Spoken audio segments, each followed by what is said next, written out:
Gurubhyo Namaha.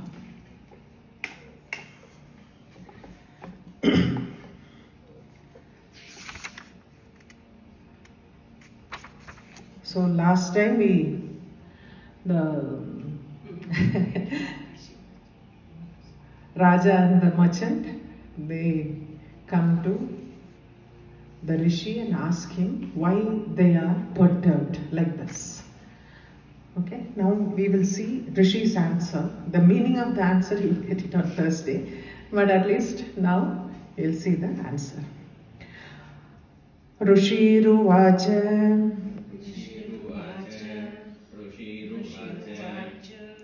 Jnanamasti samastasya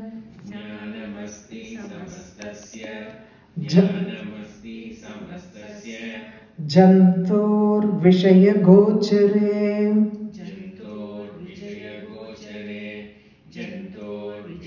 Vijaya no Vishaya Jantor Vishaya Gochare. Okay? Jantor Vishaya Gochare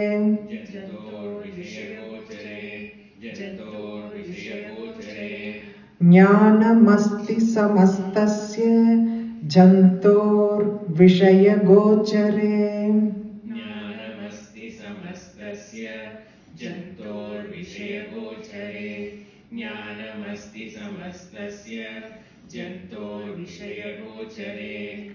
Vishayascha Mahabhaga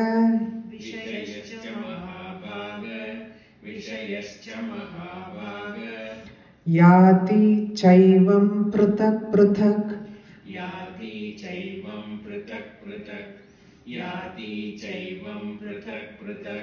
Vishayascha Mahabhaga Yati Chaivam Pratak Pratak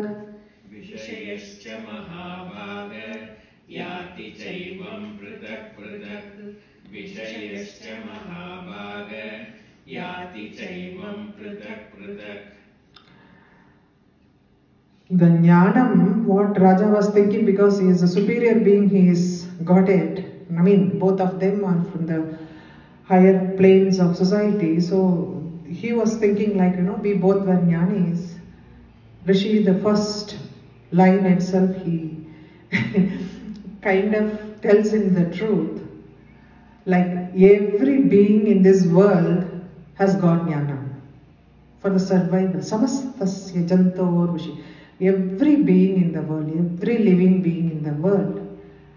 You see the plant turning towards the sun when it is, does it mean that it does not have Jnana? Jnana for survival is there, no? You keep the plant, it turns towards the sun. Who is teaching it? It is coming from there only, no? That is that. So, Jnanamasti samastasya jantor vishaya gochare. Okay? Vishayascha mahabhaga yati chaivam pratak pratak.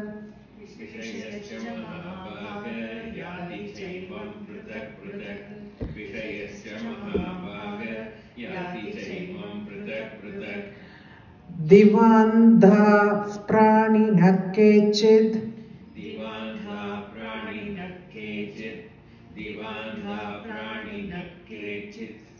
Ratra vandas tatha pare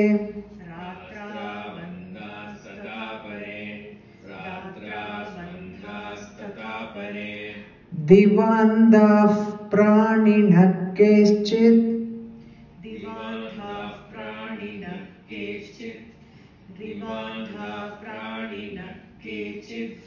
Ratra vandas tatha pare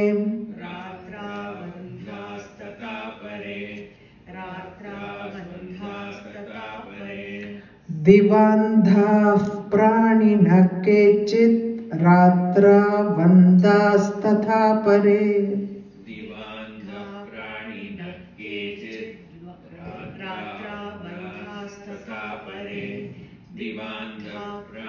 Divandha prani nakechit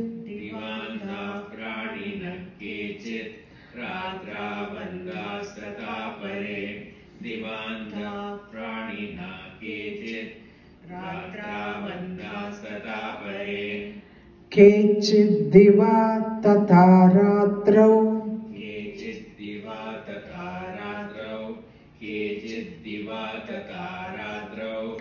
प्राणिनस्तुल्यदृष्टयः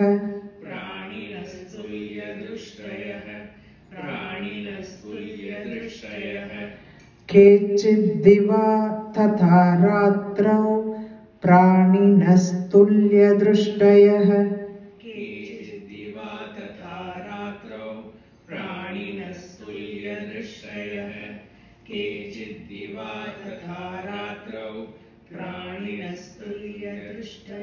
प्राणिनस्तुल्यदृष्टयः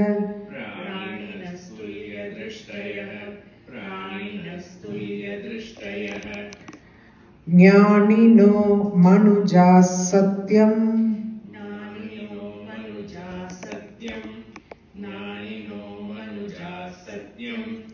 किं तु तेन हि केवलम्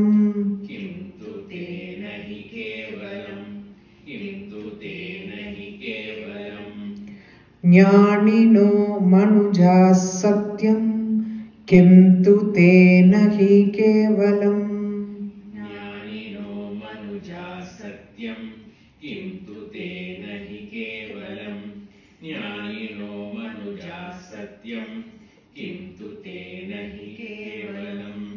यतो हि ज्ञानिनः सर्वे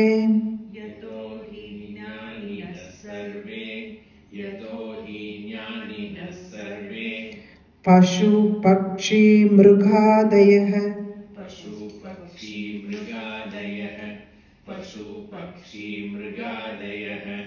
यतो हि ज्ञानिनः सर्वे पशु पक्षी मृगादयः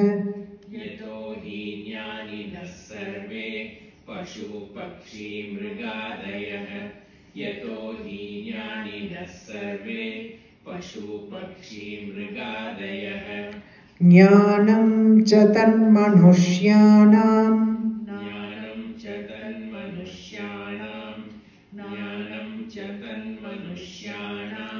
यत्तेषां मृगपक्षिणां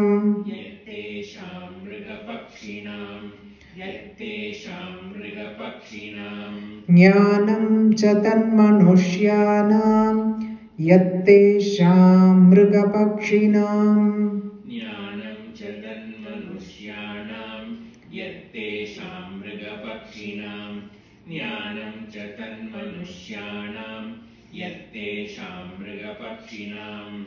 We will read this. Try and recite along with me. I will just recite the whole, whatever we have learned so far. ऋषिरुवाच ज्ञानमस्ति समस्तस्य जन्तोर्विषयगोचरे विषयश्च मगाभाग याति चैवं पृथक् पृथक् दिवान्ताः प्राणिनः केचित् रात्रावन्तास्तथा परे केचिद्दिवा तथा रात्रौ प्राणिनस्तुल्यदृष्टयः ज्ञानिनो मनुजाः सत्यम् किं तु तेन हि केवलम् यतो हि ज्ञानिनः सर्वे पशुपक्षी मृगादयः ज्ञानं च तन्मनुष्याणां यत्तेषां मृगपक्षिणाम् मनुष्याणां च यत्तेषां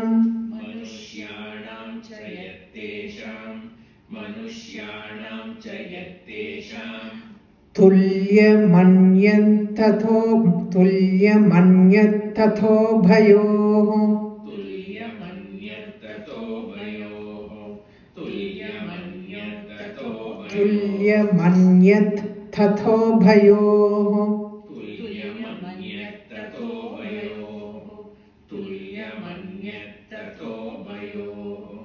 मनुष्याणां च यत्तेषां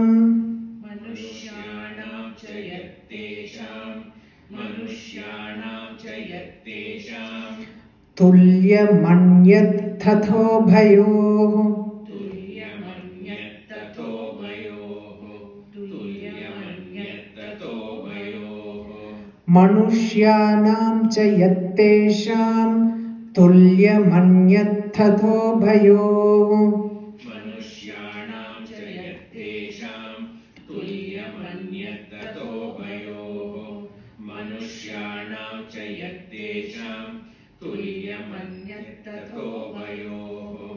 ज्ञानेऽपि सति पश्यैतान्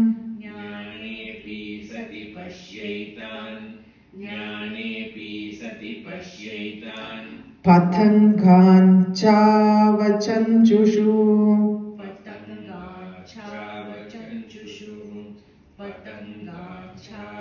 पतङ्गान् चावचञ्चुषु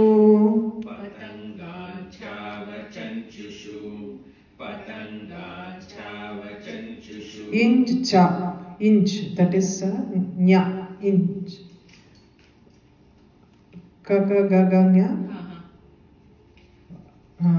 cha nya that nya comes there patangan chava chanchushu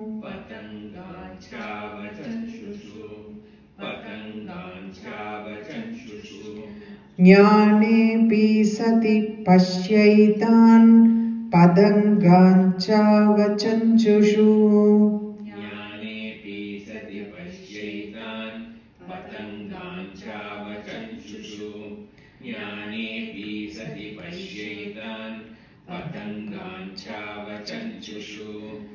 गणमोक्षाधृतान् मोहात् घनमोक्षधृतान् मोहात् okay oh घनमोक्षाधृतान् मोहात्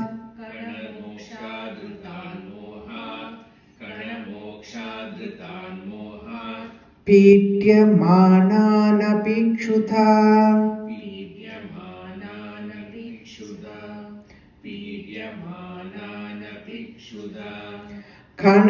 घनमोक्षाधृतान् मोहात्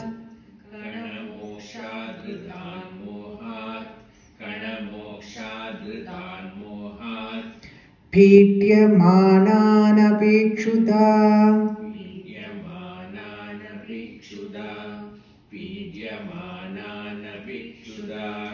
घनमोक्षाधृतान् मोहात् पीड्यमानानपि क्षुधा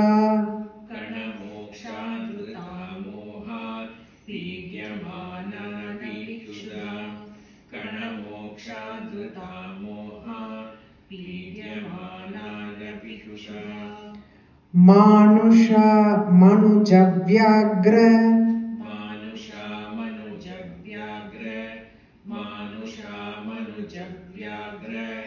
साभिलाषा सुतान् प्रति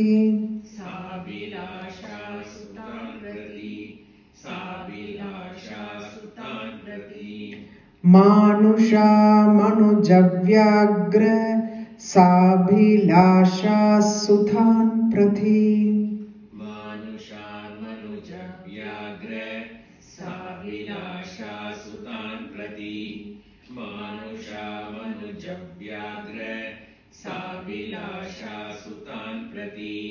लोभात् प्रत्युपकाराय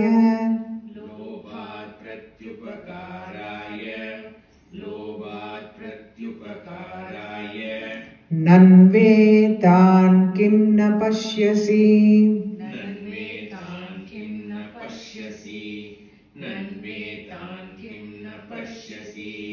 लोभात् प्रत्युपकाराय नन्वेतान् किं न पश्यसि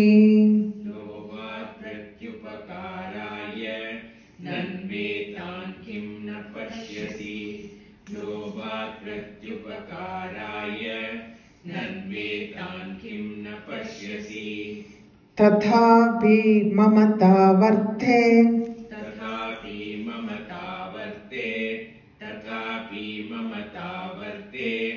मोहघर्ता मोहगर्ते निपातिताः मोहगर्ते निपातिताः मोहगर्ते निपातिताः तथापि ममता वर्ते मोहगर्ते निपातिताः तथापि ममता वर्ते मोहगर्ते निपातिताः तथापि ममता वर्ते मोहगर्ते निपातिताः महामाया प्रभावेन महामाया प्रभावेन संसारस्थितिकारिणा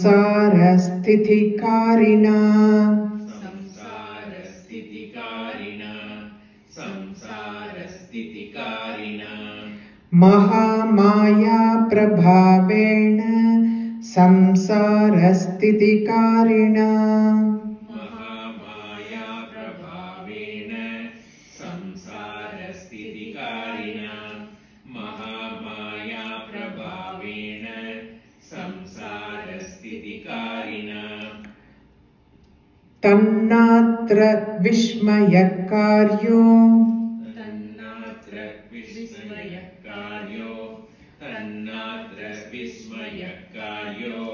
योगनिद्रा जगत्पतेः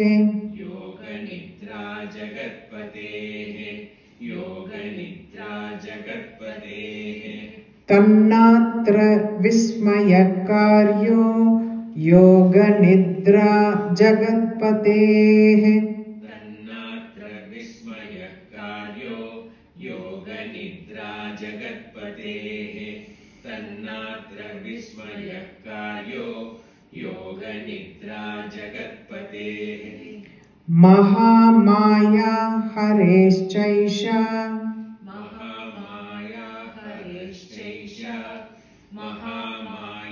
हरेश्चैष तया सम्मोह्यते जगत् तया सम्मोह्यते जगत् तथा सम्मोह्यते जगत् महामाया हरेश्चैषा महामाया हरेश्चैष महामाया हरेश्चैष तया सम्मोह्यते जगत् तया सम्मोह्यते जगत् तया सम्मोह्यते जगत् महामाया हरेश्चैषा तया सम्मोह्यते जगत् महामाया हरेश्चैष तया सम्मोह्यते जगत् महामाया हरेश्चैष तया सम्मोह्यते जगत्. The next two lines are easy because I have told it hundreds of times during the discourse. Jnaninaamapi chetamsi ज्ञानिनामपि चेतांसि ज्ञानिनामपि चेतांसि देवी भगवती हि सा देवी भगवती हि सा देवी भगवती हि सा ज्ञानिनामपि चेतांसि देवी भगवती हि सा ज्ञानिनामपि चेतांसि देवी भगवती हि सा ज्ञानिनामपि चेतांसि देवी भगवती हि सा बलादाकृष्य मोहाय बलादाकृष्य मोहाय बलादाकृष्य मोहाय महामाया प्रयच्छति महामाया प्रयच्छति महामाया प्रयच्छति बलादाकृष्य मोहाय महामाया प्रयच्छति बलादाकृष्य मोहाय महामाया प्रयच्छति बलादाकृष्य मोहाय महामाया प्रयच्छति तया विसृज्यते विश्वम् तया विसृज्यते विश्वम् तया विसृज्यते विश्वम् जगदेतच्चराचरम् जगदेतच्चराचरम् जगदेतच्चराचरम्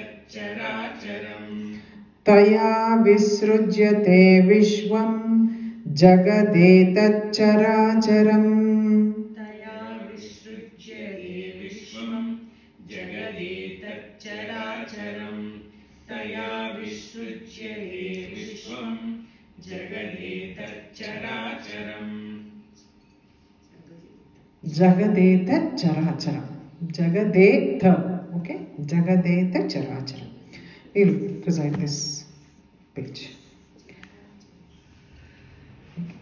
Manushyanam cha yattesham tulyamanyat tatho bhayoh jnanepi sati pashyaitan padanganchavacanchushu Kanamokshadrutan mohat petyamanaanapiksudha manujavyagra sabilasha suthan prathi lobhat pratyupakaraya nanvedan kim na pashyasi tatapi mamatavarte मोहघर्ते निपातिताः Mahamaya प्रभावेन संसारस्थितिकारिणा तन्नात्र विस्मयकार्यो योगनिद्रा जगत्पतेः Mahamaya हरेश्चैषा तया सम्मोह्यते जगत् ज्ञानिनामपि चेतांसि देवी भगवती हि सा बलादाकृष्य मोहाय महामाया प्रयच्छति तया विसृज्यते विश्वं जगदेतच्चराचरम्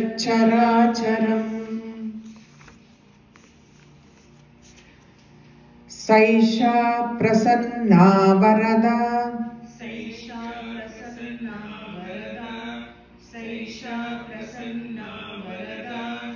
नृणां भवति मुक्तये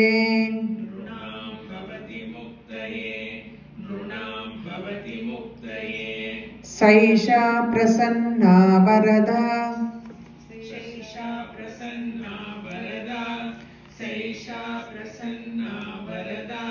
नृणां भवति मुक्तये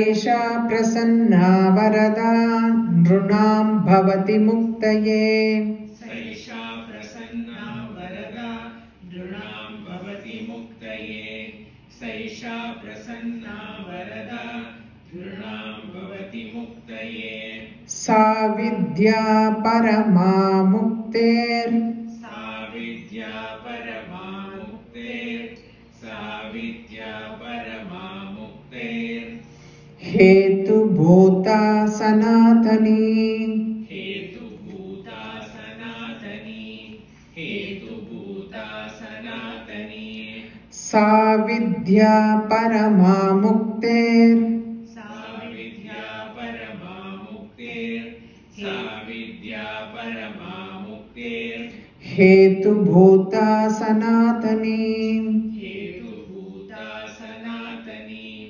हेतुभूता सनातनी सा विद्या परमा मुक्तेर्हेतुभूता सनातनी सा विद्या परमा मुक्तेर्हेतुभूता सनातनी सा विद्या परमा मुक्तेर्हेतुभूता सनातनी संसारबन्धहेतुश्च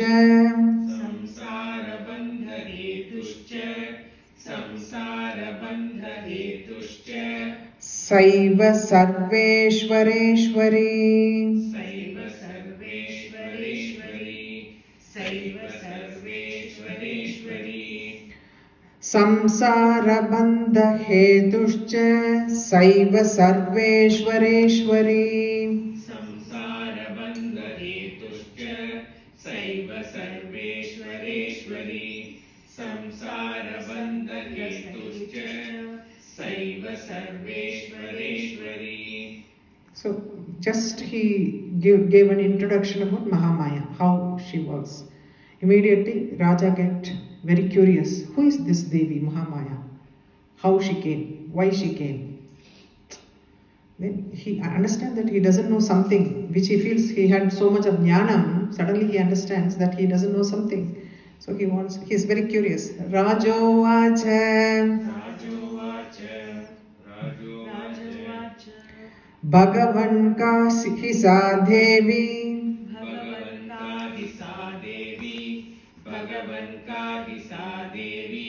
Maha Mayetiyam Bhavan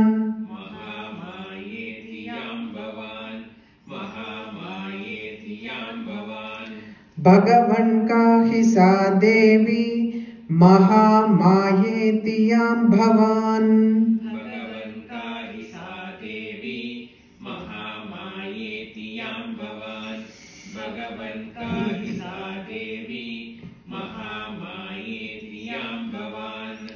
Braviti katham utpanna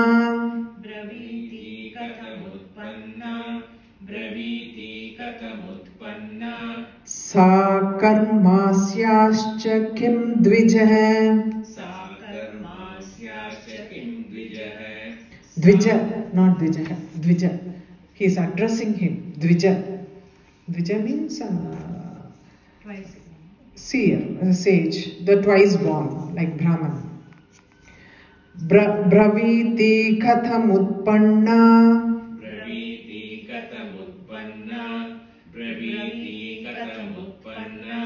Sa karmasyascha kim dvija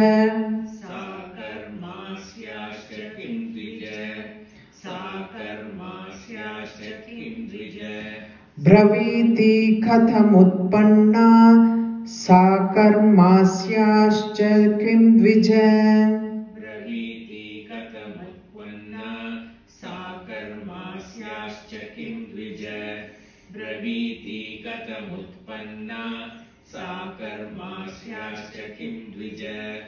Yat prabhava cha sa devi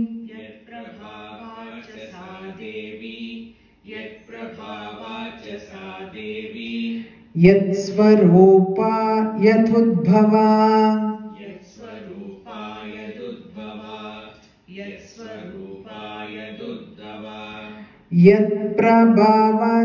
Yat prabhava cha sa devi Yat svarupa yadudbhava Yat prabhava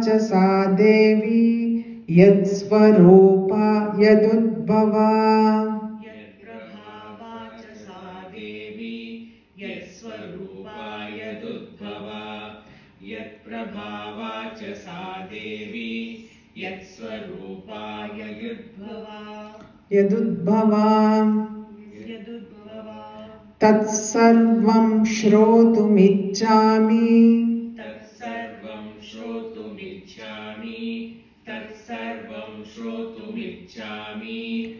Tvatto brahma vidham vara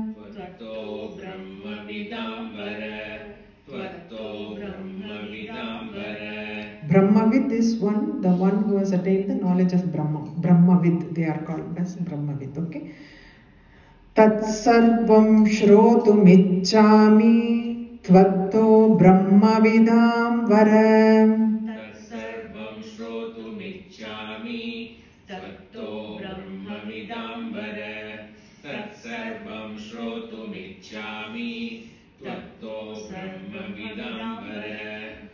Rushiruvacha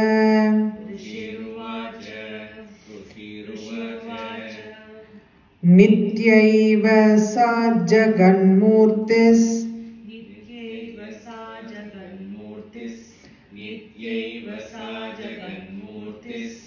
Taya sarvamidam tatham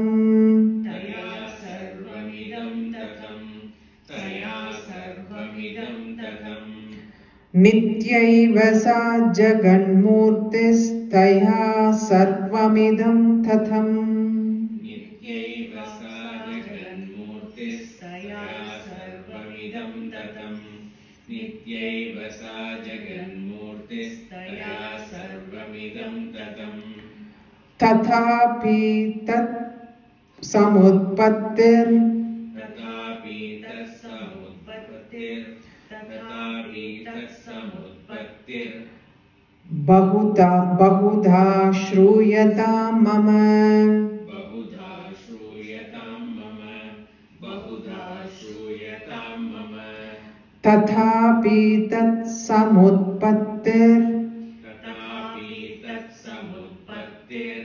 तथापि तत्समुत्पत्तिर् बहुधा श्रूयतां मम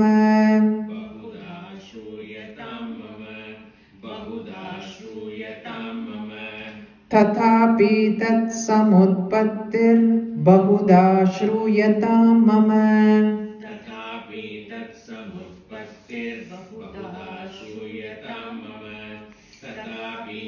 समुत्पत्तिर् बहुधा श्रूयतां मम देवानां कार्यसिद्ध्यर्थम्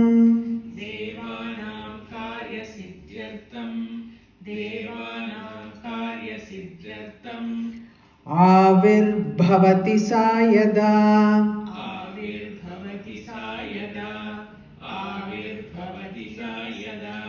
that ma no im a okay ma when you siddhyartham avirbhavati when you say together but actually how it is split siddhyartham avirbhavati okay devanam karya siddhyartham avirbhavati sa yada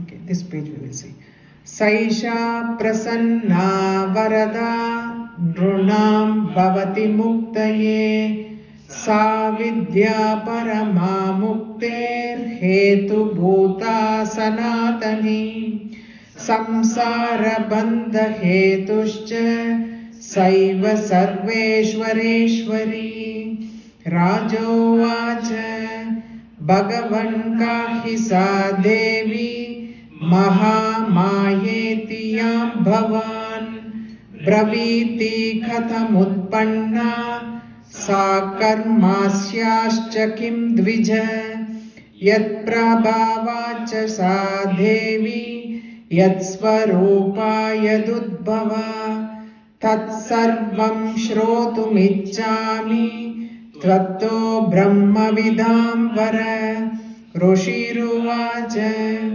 Nityaiva sa jaganmurtis Taya sarvamidam tatham Tathapi tat samutpattir Bahudha shruyatam mama Devanam karya siddhyartam Avirbhavati sa yada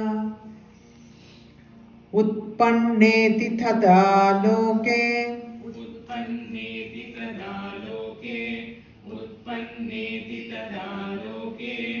सा नित्याप्यभिधीयते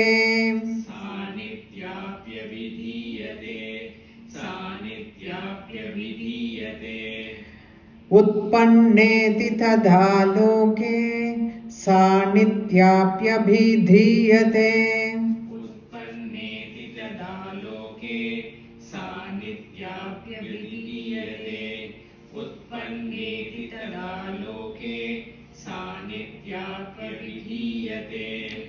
योग निद्रां यदा विष्णुर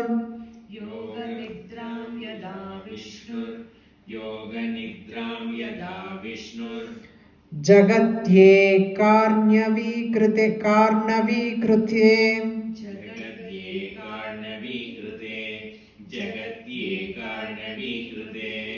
योग निद्रां यदा विष्णुर जगत्येकार्णवीकृते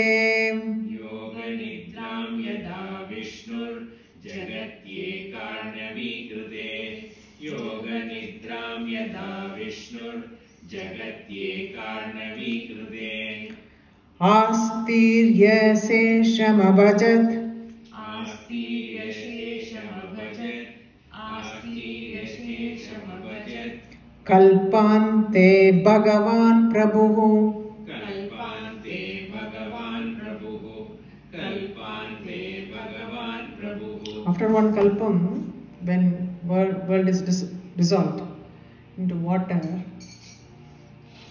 one day is for that Vishnu. When he is open his eyes during his daytime, everything is, prapancham is there. When he closes his eyes, everything gets dissolved. Okay? So, after the end of the day, Vishnu is so exhausted, taking care of the entire world. In his Sesha Sayanam, he is like, he is just stretching his legs, Yoga Nidra coming and sitting on his eyes, so he wants to rest in the night. So that is why he says like, Astirya Sesham Abhajat, Adishesham. Okay, Adishesham, he is just, Bhagavan Prabhu is resting after a day's work. He is also resting like us. Astirya Sesham Abhajat.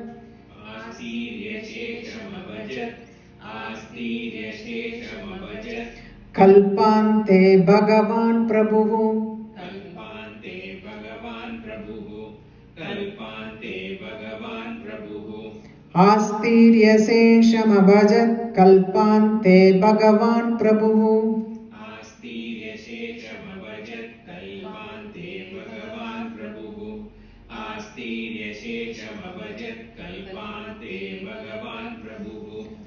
Tada Dvavasurau Ghorau.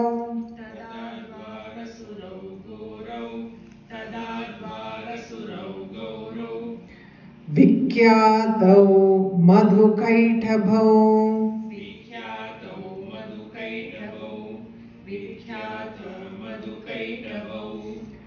Tada Dvavasurau Ghorau. Vikhyatau Madhukaitabhau. Tadha Dvavasura, two asuras. Tadha Dvavasurau Ghorau. Vikhyatau Madhukaitabhau.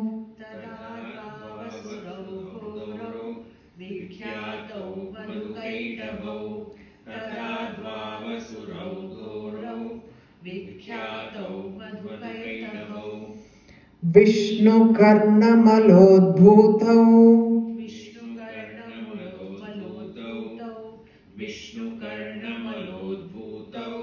Hantum Brahmanamudyatau.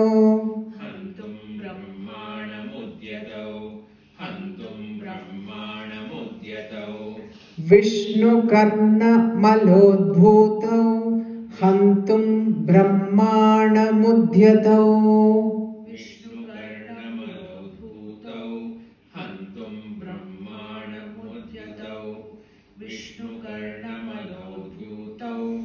Hantum Brahmanamudyatau.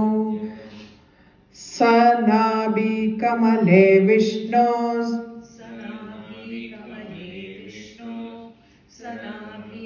Sanabi Kamale. Sanabi Kamalam, no, Vishnu. Only the Brahma comes from the Nabi Kamalam, no. So from Sthitha Brahma Prajapati, he is seated on the navel, on the lotus, which comes from Nabi Kamalam. Nabi, that is what Nabi Kamalam it is called.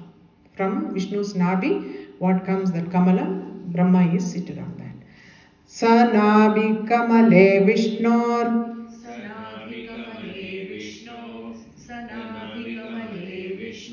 Sthito Brahma Prajapatihi.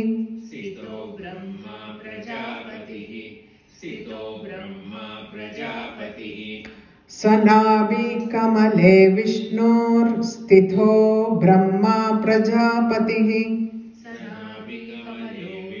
Kamale. Sanabi Kamale Vishnor.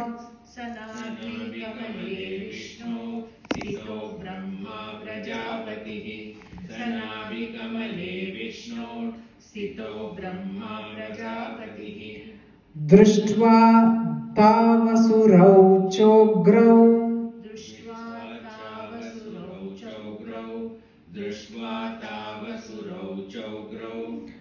प्रसुप्तं च जनार्दनम्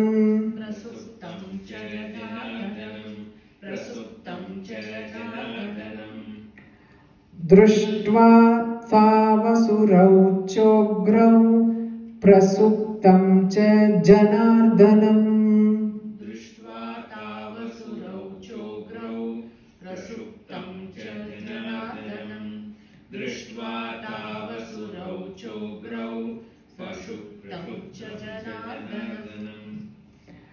दुष्टावयोगनिद्रां ताम्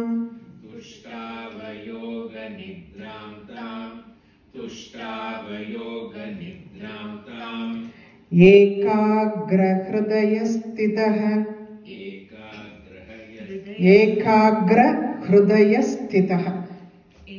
single-minded focus. Okay.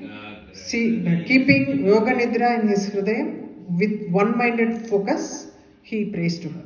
Okay. Tushtavayoga nidram tam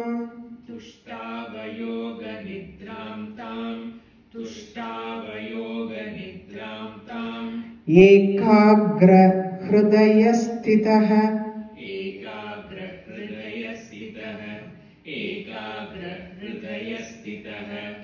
तुष्टावयोगा निद्रां ताम् एकाग्रहृदयस्थितः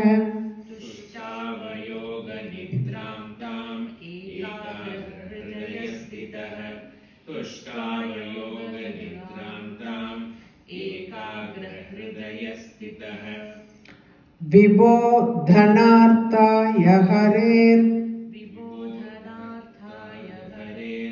Hare comes in the next word, okay? Vibodhanarthaya Hare.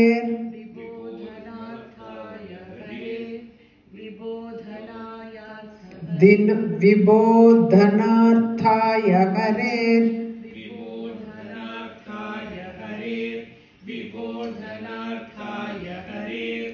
Hari Netra Kritalayam.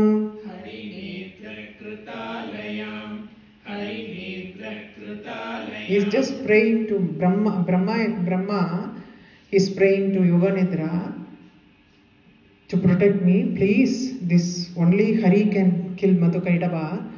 So please get up from his eyelids. Yoga Nidra is seated on his eyelids, so it is closed. Devi is seated, Mahamaya Devi is seated on his eyelid, so it is closed. But now, because these two asuras are coming to kill him, Brahma wants Vishnu to get up. So he is praying to Yoga Nidra, please get up from your seat. You get up, so Vishnu gets up to protect me.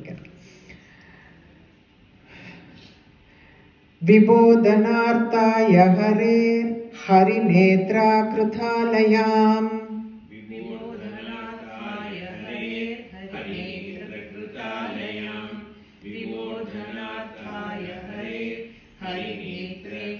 Hari Netra Kritalayam.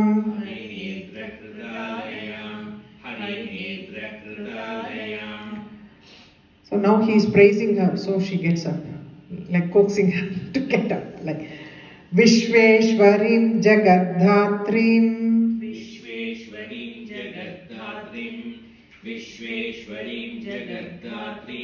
Sthiti Samharakaarinim.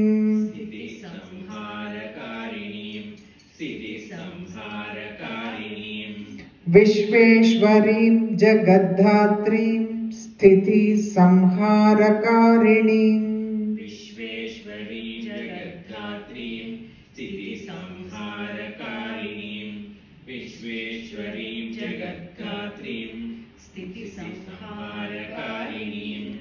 Nidram Bhagavatim Vishnor.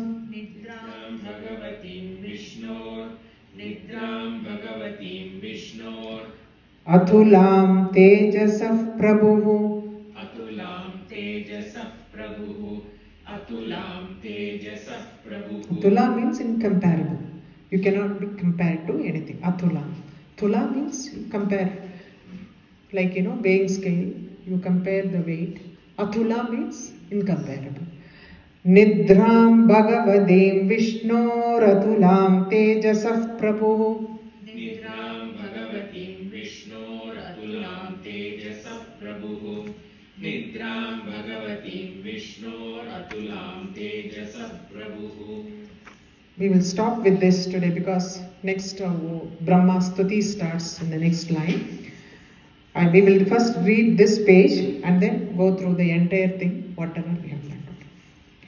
Utpanneti tada loke sanityapyabhidriyate yoga nidram yada vishnur jagatye karnavikrute hastirya shamabhajat kalpante bhagavan prabhu tada dvavasurau ghorau vikyatau madhukaitabhau vishnu karnamalodbhutau hantum brahmana mudyatau sanabi kamale vishnor stithau brahma prajapatihi दृष्ट्वा तावसुरौ चोग्रौ प्रसुप्तं च जनार्दनं तुष्टावयोगनिद्रां ताम् एकाग्रहृदयस्थितः विबोधनार्थाय हरिनेत्रकृतालयां विश्वेश्वरीं जगद्धात्रीं स्थितिसंहारकारिणीं निद्रां भगवतीं विष्णोरतुलां तेजसः प्रभुः. Okay. We will repeat the entire class, not from the first, the Rishiruvacha. From Rishiruvacha, page number 66, Rishiruvacha. Okay. Rishiruvacha ज्ञानमस्ति समस्तस्य जन्तोर्विषयगोचरे विषयश्च महाभाग याति चैवं पृथक् पृथक् दिवान्दाः प्राणिनः केचित् रात्रावन्दास्तथा परे केचित् दिवा तथा रात्रौ प्राणिनस्तुल्यदृष्टयः ज्ञानिनो मनुजाः सत्यं किन्तु तेन हि केवलम् यतो हि ज्ञानिनः सर्वे पशुपक्षी मृगादयः ज्ञानं च तन्मनुष्याणां यत्तेषां मृगपक्षिणां मनुष्याणां च यत्तेषां तुल्यमन्यत्तथोभयोः ज्ञानेऽपि सति पश्येदान् पदङ्गां चावचञ्चुषु घनमोक्षाधृतान् मोहात् पेट्यमानानपि क्षुधा मानुषा मनुजव्याघ्र साभिलाषा सुधान् प्रति लोभात् प्रत्युपकाराय नन्वेतान् किं न पश्यसि तथापि ममता वर्ते मोहगर्ते निपातिताः महामाया प्रभावेन संसारस्थितिकारिणा तन्नात्र विस्मयकार्यो योगनिद्रा जगत्पतेः महामाया हरेश्चैषा तया सम्मोह्यते जगद् ज्ञानिनामपि चेतांसि देवी भगवती हि सा बलादाकृष्य मोहाय महामाया प्रयच्छति तया विसृज्यते विश्वं जगदेतच्चराचरम् सैषा प्रसन्ना वरदा नृणां भवति मुक्तये सा विद्या परमा मुक्तेर् हेतुभूता सनातनी संसारबन्धहेतुश्च सैव सर्वेश्वरेश्वरी। राजोवाच भगवन् काहि सा देवी महामायेति यां भवान् ब्रवीति कथमुत्पन्ना सा कर्मास्याश्च किं द्विज यत्प्रभावाच्च सा देवी यत्स्वरूपा यदुद्भवा तत्सर्वं श्रोतुमिच्छामि त्वत्तो ब्रह्मविदाम्बर। ऋषिरुवाच नित्यैव सा जगन्मूर्तिस्तया सर्वमिदं ततं तथापि तत्समुत्पत्तिर्बहुधा श्रूयता मम देवानां कार्यसिद्ध्यर्थम् आविर्भवति सा यदा उत्पन्नेति तदा लोके सा नित्याप्यभिधीयते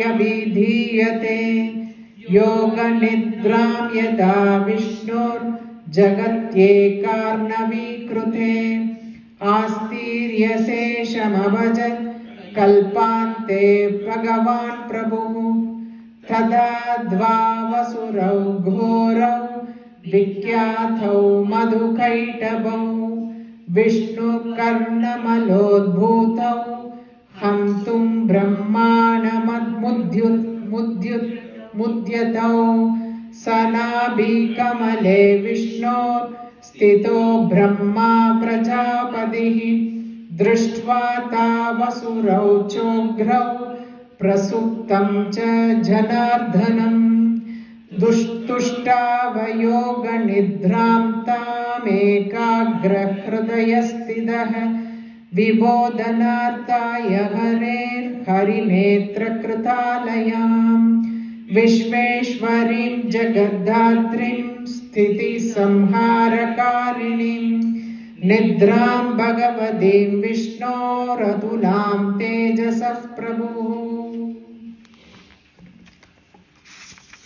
I think next week we can complete the entire thing, and then week after that we will sit and revise the first chapter.